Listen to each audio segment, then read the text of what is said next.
Welcome to The Unfinished Business. I'm your host, Eric Malvin, and this is a show where we sit down with CEOs, leaders, creatives, and visionaries who are out changing the world through their business, through their leadership, through their creativity, or through their organization. Because it doesn't matter who you are or what you've accomplished. Even someone like the Beatles still had stuff that they wanted to get done at the top of their career.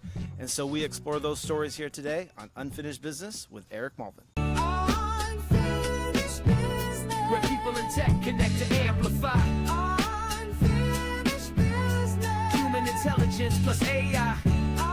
Unfinished business. Moonshot goals that launch you high. Unfinished business. Listen close and you'll learn why. Our next guest is a group based out of Orange County, California. They play a variety of genres such as surf rock, jazz fusion, and more. They formed as a group in January 2025, but we're all friends with each other since their 8th grade year. They're currently seniors in high school and graduate this next year. And so, ladies and gentlemen, help me welcome our next guest, the Chenangos. All right, welcome to the show, guys. Hello. Cool. Well, I'm excited about this interview because this is something a little different. You know, we do have, in our intro, we bring on creatives. I want to bring on musical guests. My last guest was a local DJ, plays on the radio out here, Power 106 and K-Day and stuff like that. So, and I've had a few other musical guests that have won different awards. So I'm excited to have you guys on. Welcome to the show. Hello. Hello. So first up, I gave a little intro to your band here, but I think it'd be much better if you guys give the intro. And so first, I guess let's start with introducing yourselves. So just pass the mic down. Tell me, what do you play, your name? Hi, I'm McCoy Lavastia, and I play electric guitar, and I'm the rhythm guitarist of the group. I'm William Pion, and I play lead guitar of the group. I'm Joey Bernabe, and I play drums of the group. I'm Oliver, and I play the keys of the group. My name is Liam, and I play bass guitar. All right. Now that we got to know you guys and what instrument you play, so tell me a little bit about the band and like how did you guys form? What's up? Like, why do you guys exist? Oh, we've been through a lot. In 2022, our band director, her name was Miss Massey, she would let us just rehearse in her classroom after school for like 30 minutes. And we were a big fan of the Beatles back then too. And, you know, we wanted to perform in front of an audience, so we were pretty motivated to practice for that. And we wanted to copy the Beatles' rooftop performance, but no, we didn't. We just played Wipeout.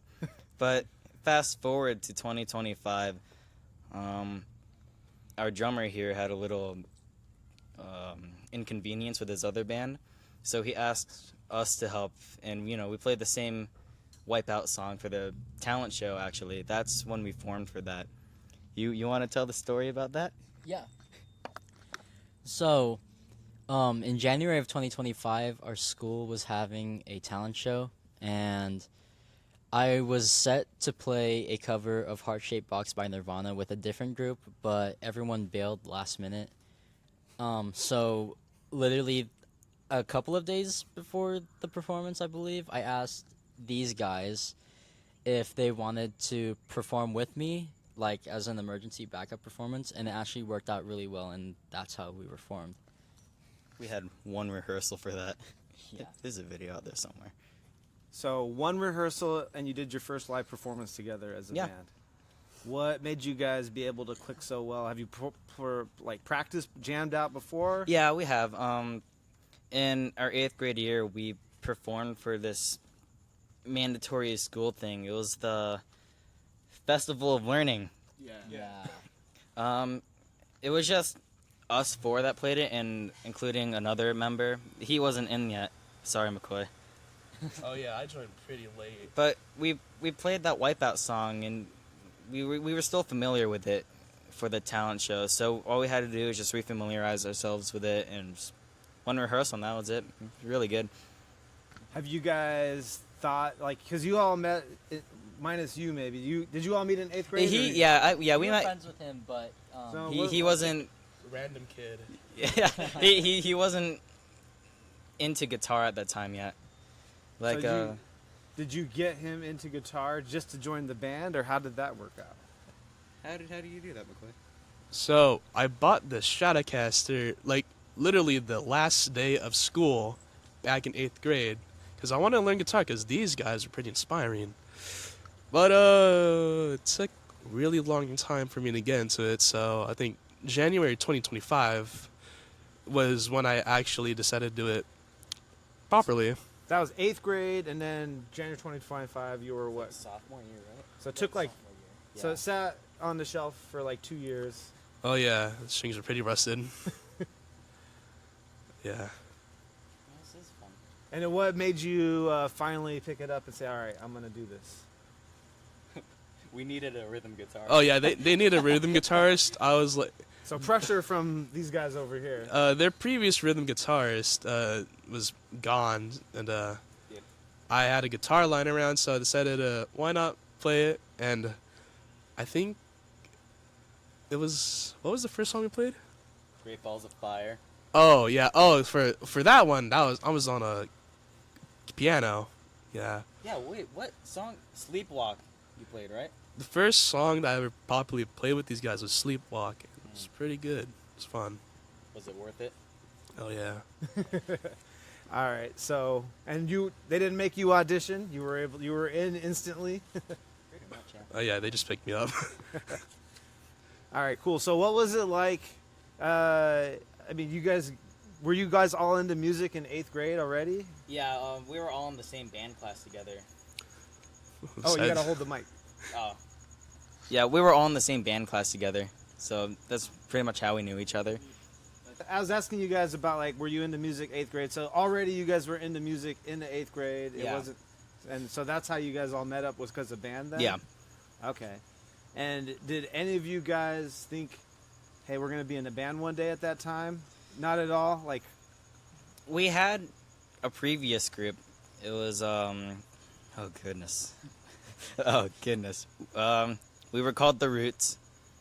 Oh, goodness. That failed miserably because, half of us were taking it seriously. The other half thought it was a joke, so we didn't really have any good rehearsal time. And then, yeah, we all kind of just reconnected into the Chenangos in sophomore year, so it worked out. so you guys have been, let's see, that was 2022, well, 2025. What was 2022? That's when you guys started. Yeah, there's like when we started to think like a band, like we thought, oh, let's just form together and try being serious and stuff. It didn't really work out. That we were still focused on 8th grade class. All right. Let me hear from some of these guys. We got Liam, I'm Liam. Oliver. Okay. So Liam, what was the big change? What you guys were kind of messing around, and then you started getting serious in 2025. I mean, I wasn't in that talent show that these guys were talking about. I was kind of too chicken to do it, but I don't know what it was. It was probably the spring concert of that year, right? Yeah. What song did we perform? Yeah, it was. We were performing a song called "Till There Was You." It was by the Beatles. I decided to do that one. I guess for me that was the big change because that was when I was like actually in the band. But I don't speak for everyone, so I can't really tell you. I can't really say what like the biggest change was. So I'm gonna just pass it to you, Oliver. Oh.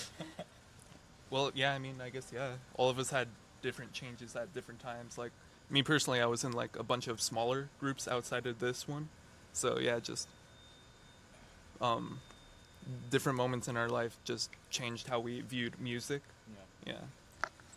I was actually friends with both of these guys prior to junior high and high school, and in 7th grade, 7th grade was when he started playing bass. So sometimes we would get together and we'd play sometimes. Okay. So and I'm curious. You guys are in a lot of different bands, and I feel like that's not normal for high school kids, right? Yeah. Talk to me about that a little bit. Like what? Like any of you guys? Like what? Yeah. how did you guys all get into all these different bands? And I don't know, like, that's not normal, I think.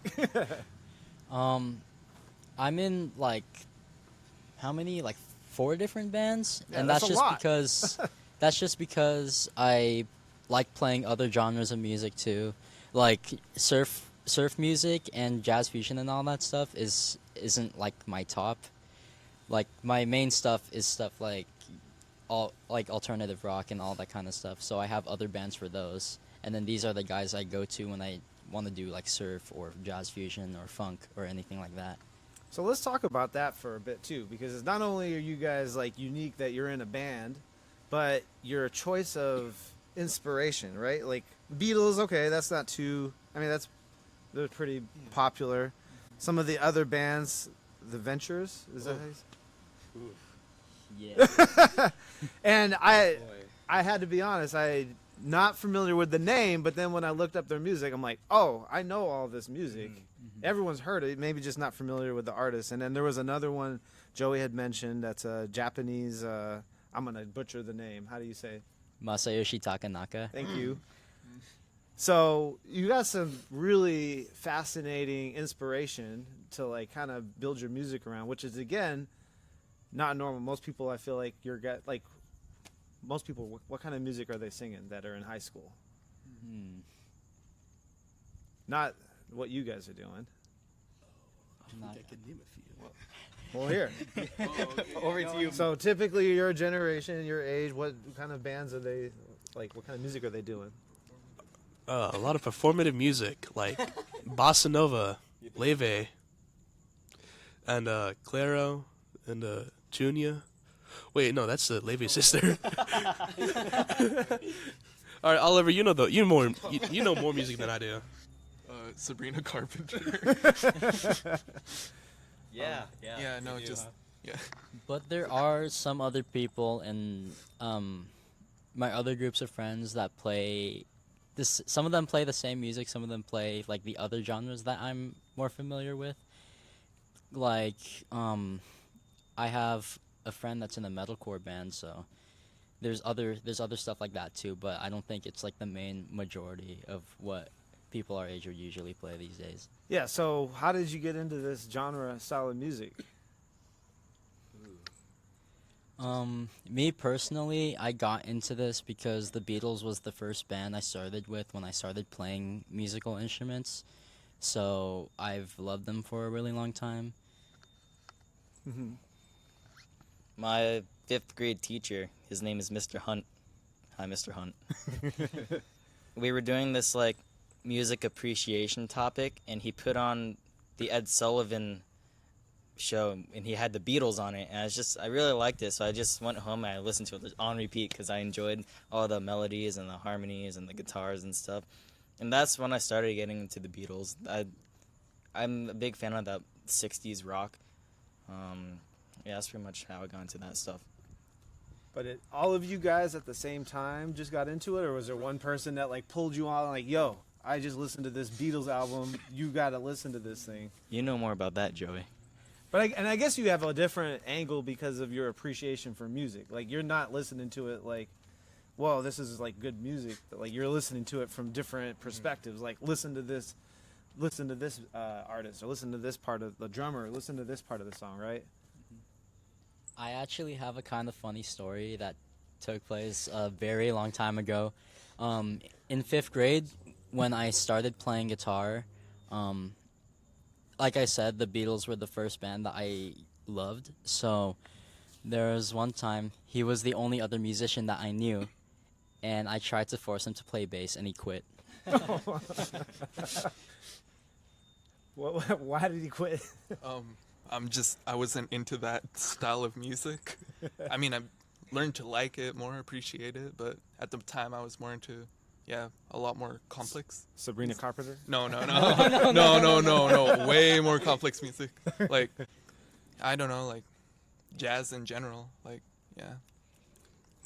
Miles Davis and John Coltrane and just, Is any of your, like, these again are not like common, not common music that people like, even my age, like I don't know a lot of people that listen to jazz. So Was there like what was the inspiration behind like getting into this older music? Because I mean, like I'm thinking about like a lot of your parents. I don't think even it's like before their time. My parents listen to hip hop. Yeah, exactly. Well, for me, it's just the experience overall. Like, just to try something new. Like, dip my foot into different waters and build from that. What's been the most surprising reaction you guys have gotten from like performing this kind of music? To get people to cheer for us. Oh, here, take the mic. To get people to cheer for us. You were surprised that people cheered for you guys? Yeah. At the talent show, everyone was screaming like it was a Beatles concert. Oh man, that was me. One of my friends almost threw his underwear at us. Oh wow. No. Hi, Chris. Okay, Yeah. so you guys weren't expecting that reaction. What were you guys thinking it was gonna be like? Like a golf clap? Yeah, pretty much. Like that was cool. Okay. Everyone at school thinks we're weirdos, so it's Before the show, yeah. or did that change anything? Eh. They're like, oh, they're weirdos, but that could play good music. Yeah, I guess. Yeah. Yeah, pretty much. Yeah. All right, so senior year high school, it's your last year, and you guys are all in the same school, right? Yeah. So, what's your plan with the music? This next, it's July right now, about to be August. School's going to start in a couple weeks, and this is your last year together in high school, and then I don't know, you're gonna see where you go from there. But what's your guys's? What do you guys want to accomplish this next year in with the music? My personal goal for this band is to actually go into a studio and record something, like one of our songs, because we never really had the opportunity to do that. That's my goal. What about yours? You can come back to me in a little bit. Okay, how about you, Joey? Kind of the same as William. I want to record stuff in studio, and I also want to play more gigs with these guys, like that kind of thing. I just want to write original music. Yeah. I want money. So talk to me about the writing part too, because again, a lot of bands I just think they just do cover stuff. They're not really writing their own music typically. And are you trying to do songs that are kind of like the genre that you're like a modern version of, like the Beatles or that kind of style? What are you guys trying to do when you're coming out with music? Probably just take a simple chord progression and just build off of it. I think that's how most songs usually are formed. What about you guys, Liam? I mean, are you trying to stay like a certain style, right? Like, Yeah, we've written a few like pop songs, Mercy beat songs. It's more simple stuff. It's nothing too technical because we don't have the equipment for that. We just have amps and guitars. But yeah, it's really simple. I don't know. I'm not too sure about that. It's just. How about you, Liam? Wait, what was the question? you guys are coming out with original music, right? So, Yeah. what kind of music are you guys trying to put together? I don't know.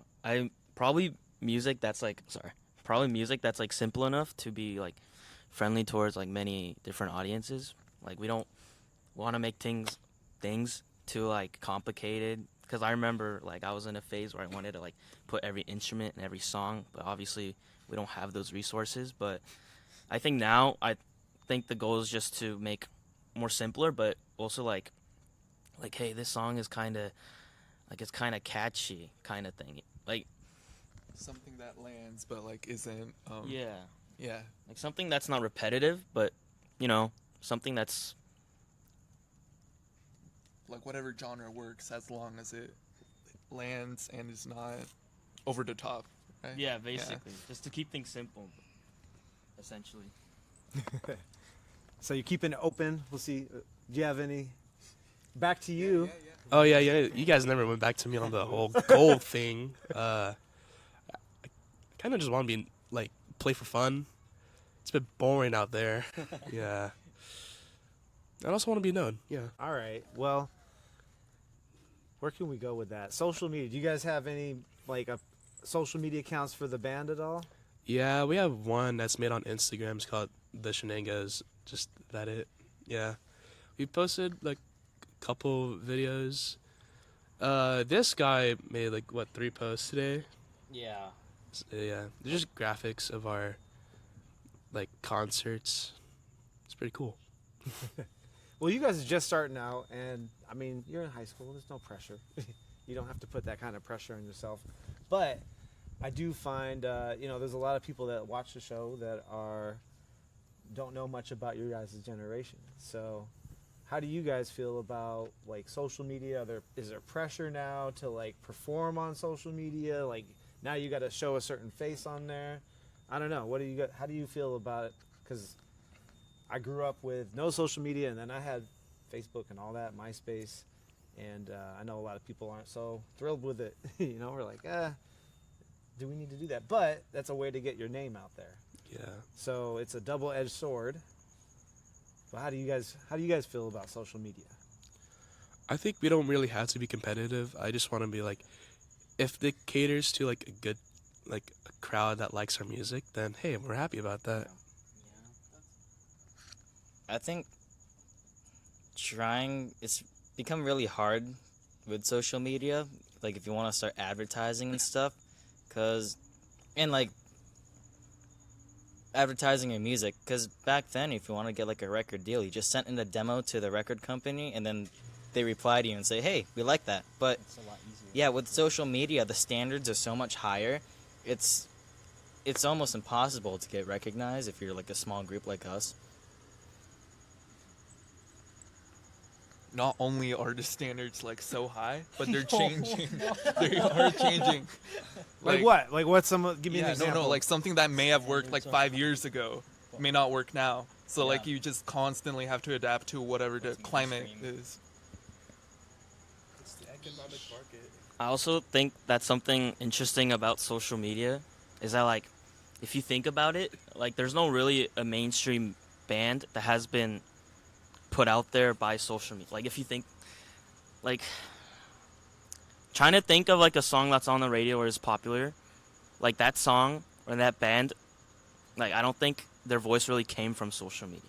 I think a lot of people think using social media, it, like, propels them, right? But as I see now, I don't see many bands that have come from social media. Like, I could be wrong, but I think a lot of bands and social media, they kind of just do the social media part and not really the music part. They deliver on like a lot of false promises because of like such high expectation and advertising of their music, you know. They're after the views on the reels instead of like making like some really something that has like some soul in it or something that you could be like, oh, I know, I can feel what they're saying. Yeah. And also with social media, I mean, I think the bright side of it is that you'll attract the people that will like actually enjoy your stuff. But like I've seen a lot of others. I got into a lot of bands through social media, but I've seen through like a lot of other bands where all they're doing is just posting like trends and stuff like that, and not really showing off their music. And I just feel like they should be showing off their music more, you know. Yeah. All right, we're talking about social media. Love the answers on that. Thanks for sharing. Another thing we talk about a lot on this show, and I think you guys have also a very interesting perspective that the audience would love to hear, AI. And AI and music specifically, I've actually had a few guests on that we talk about the show now. I have this belief, I have a phrase I say, AI plus HI. Like, AI is okay, but with human intelligence, you gotta, and I've had this topic with a lot of different guests, so it's really fascinating to see the different perspectives, but everyone agrees you can't just do stuff with, you need, like, there's no soul. It's like missing something if you're just using AI. I like the last guest. He's like, you could use it as a boost, you know. But I was like he's like, if you're driving a car, it could give you a little boost. And some people are using it and they're driving the whole car with AI instead of like a little boost. So, so there's a lot of different angles. But I guess we could talk about AI through music. And you guys are out creating original music with real instruments, putting in the hard work in a hot garage, playing for hours and practicing for hours instead of saying, ChatGPT, give me some more notes for this song. Make it more cheerful. Make it more, you know, or go into whatever whatever the different AI tools to make music. So, and then too, you could also bring in different instruments using AI. So I want to hear what you guys all have to think about AI and music. So me personally, as for the use of AI and art in general, I just feel like it's not. I don't think it's ethical in my opinion. I believe that you should work with whatever you have, and also because actual like music that comes out of like the soul is it's very important, and it adds a lot more meaning to it. Like I don't know actually, but I'm personally against like the use of AI in like art and music and all that stuff because I just don't think it's I don't think it's genuine. I don't think it's that ethical, and yeah. Cool. Yeah, I agree with a lot of what Joey said. However, AI can be useful in some ways, like restoring old audio recordings. How the Beatles finally made their final song, they used AI to bring back John Lennon's voice. Because in the original tape demo, it was too muffled out. But with the use of AI, you can help restore that stuff. You know, it can be helpful in that way. But I don't think just making music from scratch, I think that's really, it doesn't really give others a chance. If you wanted to like make music, you just don't know where to like start from, you can use AI. Like, who's gonna stop you, right? But if you wanted like have like a base of where you want to start, do like what we did. We just listened to like a couple like music artists, and we just like, hey, that sounds pretty good. Let's either cover it or we have that style of genre and we make our own music out of it. So yeah. I love it. Oh, yeah, no, I feel like AI could be used as like a learning tool, perhaps. Like, if you don't know how to make a song at all, then like you could like easily learn it. For tips, yeah. But like, I don't think it should be used directly in the process of making it. Like, whether it be the ideas of the actual song or like the actual instrumentation, notes, chords, or whatever, that should be natural. But like, before then, like, I guess the basis of, hey, like, how to make a song, like, what does it have? Oh, most songs have this, that. Then like, yeah, no, I guess that could be used. But yeah, at the end of the day, the actual process of making it should be completely human.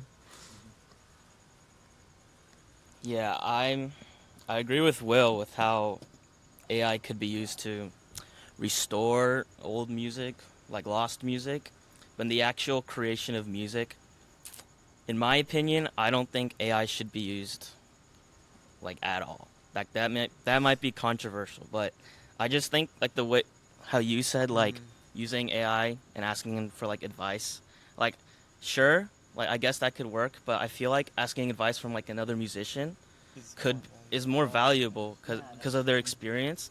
So I feel like just the communication and interaction between actual musicians instead of like you and a machine, I feel like that doesn't you interacting with a machine to create music isn't really, I don't think is really fulfilling in terms of creating music.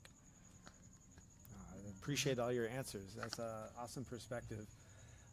What about AI in general? Like, I'm curious, take away the music part. Like, what does your generation think about AI? Like, is it good? Is it bad? Is it not necessary? Is it going to ruin the world, or is it going to make the world better? What do you guys think? So I think AI is useful, right? But if you read any articles, a lot of it seems like it's very harmful too, to like pollution, like noise pollution with data centers. Like it's become an entire thing on social media, and I wish there was just a way for AI to be more sustainable or more like humane. Because again, like I think it's very useful. Like the Gemini, it just gathers all like information, just gives it to you. But those same data centers are like ruining like a lot of people's lives that are just trying to live normally, I think. And yeah, that's what I think. I personally, a lot of people that I know about don't support the use of AI. Really, me personally, I do agree objectively it could be useful in some cases, but also it's just very harmful to the environment and to the people that live around data centers, and all of their stuff is just getting like messed up. So I think if there was a more ethical way and a more like humane way, then it would probably be a lot more popular. I agree with both of these points, but I find something ironic is our generation tends to use AI a lot on school assignments. And, On school assignments, okay. yeah, and just I could Yeah, only imagine. Well, we things, had though. Wikipedia. That was Yeah. like our cheat, because So- before that we had to like look up stuff in the encyclopedia, and people thought that was cheating. But now you got even some teachers unfortunately use AI Yeah. to make Oh. assignments, so that Oh, just yeah. How is Wikipedia still banned?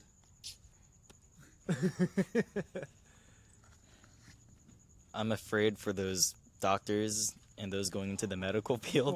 Oh yeah. Because if you're going to like doctor school or something and you just use AI to just cheat your whole way through it, you're gonna have to perform a colonoscopy some of these days. You're gonna have to ask AI, how do I do colonoscopy? And then if the data center explodes or something, they don't have that it knowledge. hallucinates. Yeah. Or it hallucinates. Yeah, And it's so- like, this is how you do it. Yeah, so and just the way people process information, I feel like that's the really dangerous part about AI. I think AI shouldn't really be like your whole main focus. I think it should be like as a side tool. I had an idea about this like a while ago, but it should just always be a side tool. It shouldn't be like your main thing to run a coffee blender or a coffee machine, a shower, a house. Dude, it's crazy, but like, yeah, it's a side thing. You don't need to like ruin other people's lives because like how much water they're taking. So yeah. Also the electricity bill. Oh my lord. I know you guys don't have to pay power bills yet, but I know in Phoenix our power bill has gone up. I think it's been about 15% or more just because of the data centers. So it's an actual cost. There's some real problems it's causing. My mommy pays for everything. See, y'all ain't got to worry about that yet. But what about AI in music, where like you're posting your stuff on social media. Maybe one day you do the recording, you get some stuff on Spotify. Now you're competing against other people who are making music with AI. How do you feel about that? Wait. I think if that were to happen, Spotify should have a filter. Yeah, filter out all the AI stuff. I feel like a lot of AI music and songs aren't taken as seriously, and I think that's just the fact that it is made by AI. Like people might think like, oh, this sounds really bad and this sounds really dumb. A lot of people might think that. So I don't think, as of now, like there's much competition with real creators and AI. But who knows? Like the technology could get really advanced in like maybe just a year. I think like music streaming sites like Spotify and all that stuff definitely need to have like some sort of AI filter, because especially like recently I've been seeing like a lot of people being fooled by AI music and thinking it was made by real people, and that's just kind of not a nice thing to see, you know. So yeah. Cool. Well, thank you guys for sharing that. And we'll switch gears back to the band. So, what we didn't talk about yet, where did you guys come up with the band name? There's got to be some story behind that. Wait, I think I might have an idea. My grandpa, he lives in upstate New York, and the county he lives in is called Chenango County. You know, I found that out. And then what we wanted to come up with is that we wanted to mix shenanigans and flamingo together, and it just became Chenango. Oh wait, yeah, yeah. That Yeah. was it. Yeah, pretty much. Okay. It was the whole shenanigan part. So are you gonna like do a performance up there one day in upstate New York? Maybe they have a big stage for the local town New York tour. Maybe. Well, they'll come out like, who is this band? It's named after our city. They're like, wait, they're not from here? Yeah. That'd be a That'd funny. be pretty cool. Yeah. So, let's see. You guys are. I mean, I don't know much about bands in high school. Like, is the hope that you guys are gonna be like together after high school, still making music? What are you guys? It'd be the thought? nice, but when people go to college, have them go on the other side of the country, have them go to another country to go to school. So, I mean, it'd be nice if we all stayed together for at least a few years after we graduate, but we don't know where we're going to end up. Just all for time to tell. You have any hopes there or any comments on that? I personally hope we do at least here and there, like, performances every once in a while after high school. But it's like what William said, it's kind of uncertain because things could happen after high school. People have different plans, people go to different colleges and stuff, and they just drift apart. So I hope if that happens, at least we'll still get together every once in a while. Do a reunion tour? Yeah. Jackson 5 reunion tour. Tour around Orange County? That'd be nice. You guys have stuff to say about it? No, not really. Okay. All right. Disappear right after this. That's something. Yeah. What about, do all of you guys want to do like a career in music? Every one of you guys? Like, where do you want to take the music career? Well, aside from also playing with these guys, I also want to be like a professional, like session musician, and that kind of thing. I just want to do something with music down the line. I want to become a music educator. My inspiration was my middle school band director, Miss Massey. And after she passed away, I just feel like I need to inspire people to learn music like she did for me. I want to be like even though what we're doing is like pretty cool, I also want to join like another band, like a jazz band. Like jazz, like put me into music a lot more, like expanding my taste, especially Dave Steinmeier. Oh man, Dave Steinmeier, I love your music. Man, I wonder if you guys hung around older people having these conversations, and like, how do they respond? They're like, how do you know these people? Because I'm imagining they're probably shocked. There was a guy earlier when we were like rehearsing. He was like, "Yeah, there used to be like a couple of other garage bands like in the '70s, like 3 houses down." Yeah, so And it's the like guys lived here this whole time to know that? I think so, dude. How did people react to your guys' like throwing out jazz musicians? I know a few people that are into jazz, and every time they talk about their bands and stuff, I'm like, I have no idea who you're talking about. It's like this whole other world. I was just like, what's people's reaction when like you're hanging out with some older people talking about these like jazz artists and these different bands that are, like people don't like. You're able to have a whole conversation with someone like a boomer about. I just have an old soul. Bro. My Spotify age is 78.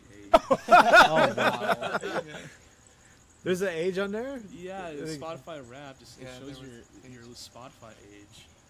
I think my Spotify age was like 40 something.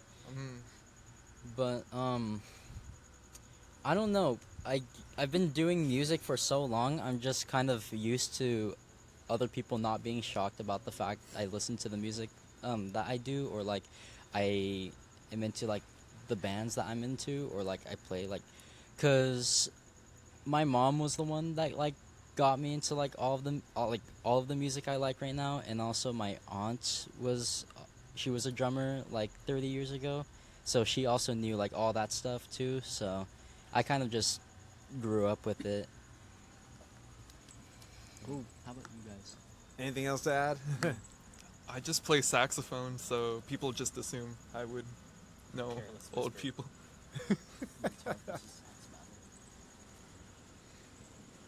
Yeah, I think it's also the fact that most of us are in jazz band. Like we've been doing it.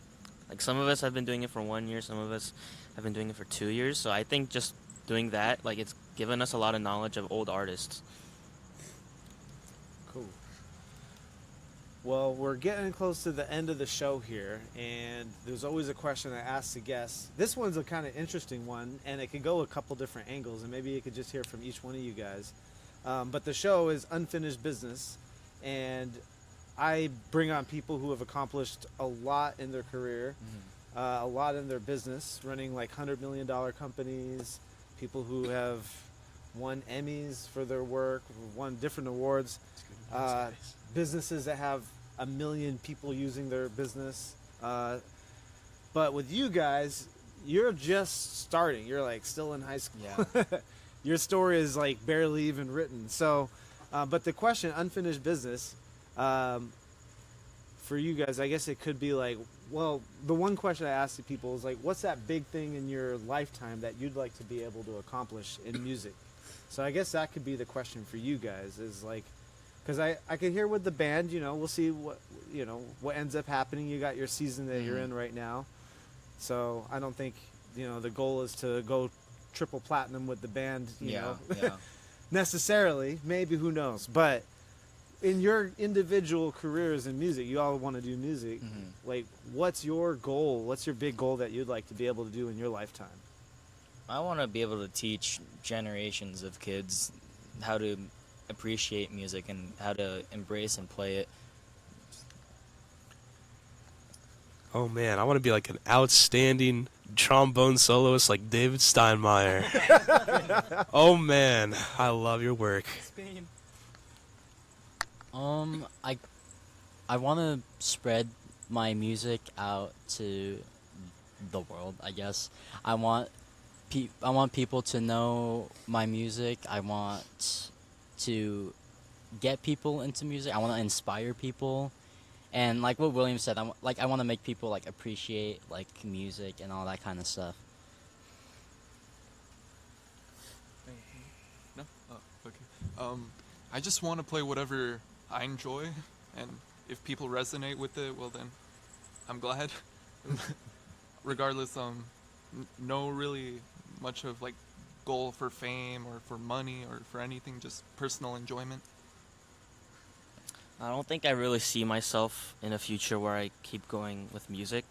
Like, I think like after high school, probably few gigs, few performances, but like I don't think I'm ever gonna make an impact like in the music world. I don't think I'm gonna be rolling in money by doing music. So I don't really see myself doing anything like maybe like 20 years down the line. So not music. So what's your unfinished business? What do you see yourself doing in the future?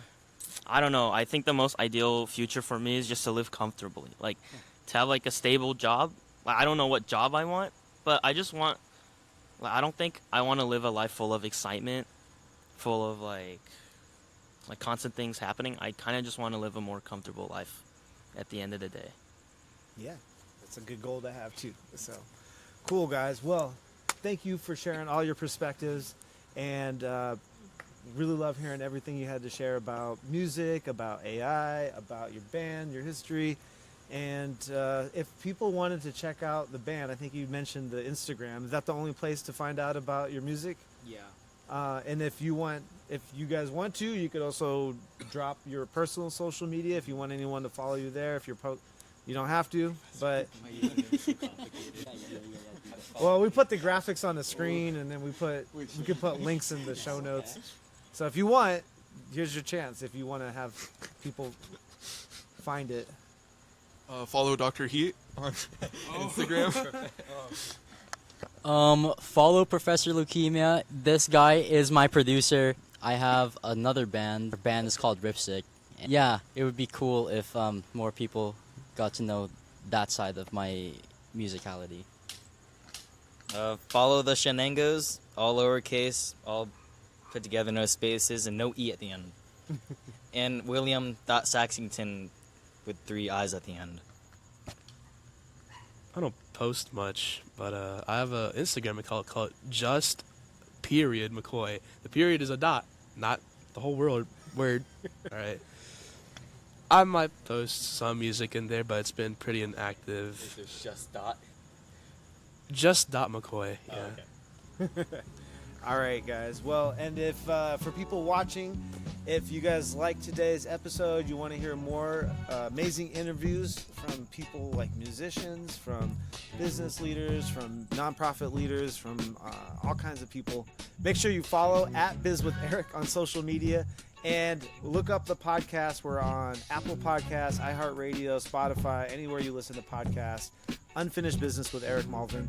And hope you guys enjoyed this really unique episode, and leave some comments so I can see if you guys want to hear more stuff like this. And we'll bring some interesting guests on. But we'll end the show with one of their performances so you can check out the band, and if you want to follow them, links are in the show notes. Until next time, thank you guys for watching it. We'll catch you on the next episode. See ya. Thank you.